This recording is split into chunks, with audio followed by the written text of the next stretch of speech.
Welcome to the channel physics classes with Devina Tiwari. आज हम लोग कंपेयर करेंगे एक इलेक्ट्रॉन और प्रोटॉन के बीच में लगने वाले ग्रेविटेशनल फोर्स और इलेक्ट्रिकल फोर्स को। देखिए इलेक्ट्रॉन और प्रोटॉन दोनों में मास है, जिस डिस्टेंस पे रखे हैं तो उसकी वजह से ग्रेविटेशनल अट्रैक्शन होगा और चार्जेस की वजह से इलेक्ट्रिकल अट्रैक्शन होगा। तो क्या कंपैरिजन करने पर पता चलता है, आइए देखते हैं।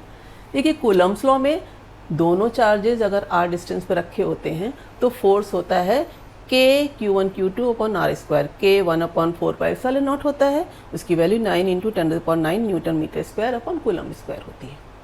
तो अब इलेक्ट्रिकल फोर्स हो गया वही कूलम्बियन फोर्स और दूसरा कौन सा हो गया, ग्रेविटेशनल फोर्स। इलेक्ट्रिकल फोर्स को तो आपने लिख लिया एक्सप्रेशन डिस्टेंस के इन्वर्स स्क्वायर लॉ से डिपेंड करता है। ग्रेविटेशनल फोर्स का फॉर्मूला क्या होता है, क्या लिखते हैं, g m1 m2 upon r square. तो ये मासेस में अट्रैक्शन की वजह से है और ये चार्जेस में अट्रैक्शन या रिपल्शन जो है उसकी वजह से है, लेकिन है तो inverse square law of distance. तो ये तो सिमिलैरिटी हो गई। दूसरी बात क्या, इसमें जो फोर्स लगता है इलेक्ट्रिकल फोर्स वो चार्जेस के प्रोडक्ट के डायरेक्टली प्रोपोर्शनल होता है। ग्रेविटेशनल फोर्स क्या होता है, मासेस के प्रोडक्ट के डायरेक्टली प्रोपोर्शनल। अब डिफरेंस भी देख लीजिए। इलेक्ट्रिकल फोर्स अगर दोनों चार्जेस के बीच में कोई इंटरवेनिंग मीडियम रख दिया जाए तो इलेक्ट्रिकल फोर्स डिक्रीज हो जाता है। किसी भी मीडियम की प्रेजेंस में इलेक्ट्रिकल फोर्स डिक्रीज कर जाता है। कितना हो जाता है, 1/4πε0, यहाँ पर लिख देते हैं k, और k क्या होता है, dielectric constant of the medium.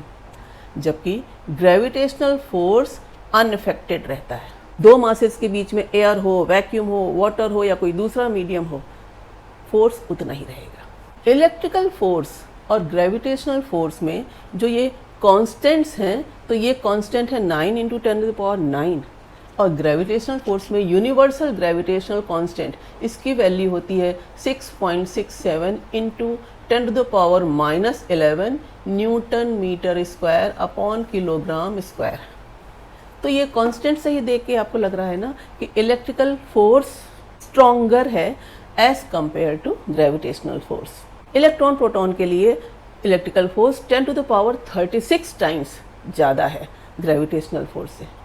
Electron का मास, प्रोटॉन का मास, इलेक्ट्रॉन का चार्ज, प्रोटॉन का चार्ज, सेपरेशन दोनों के बीच का सेम है, डिवाइड करके निकाल लेते हैं। लास्ट डिफरेंस क्या है, electrical force between the two charges दो नेचर का होता है, अट्रैक्शन और रिपल्शन। अगर सिमिलर चार्जेस हैं, दोनों पॉजिटिव हैं या दोनों नेगेटिव हैं तो रिपल्शन होगा, और अगर एक पॉजिटिव एक नेगेटिव है तो अट्रैक्शन का होगा। जबकि ग्रेविटेशनल फोर्स हमेशा अट्रैक्टिव, वीक है लेकिन ऑलवेज अट्रैक्टिव। तो ये कुछ डिफरेंसेस हैं इलेक्ट्रिकल और ग्रेविटेशनल फोर्स के लिए।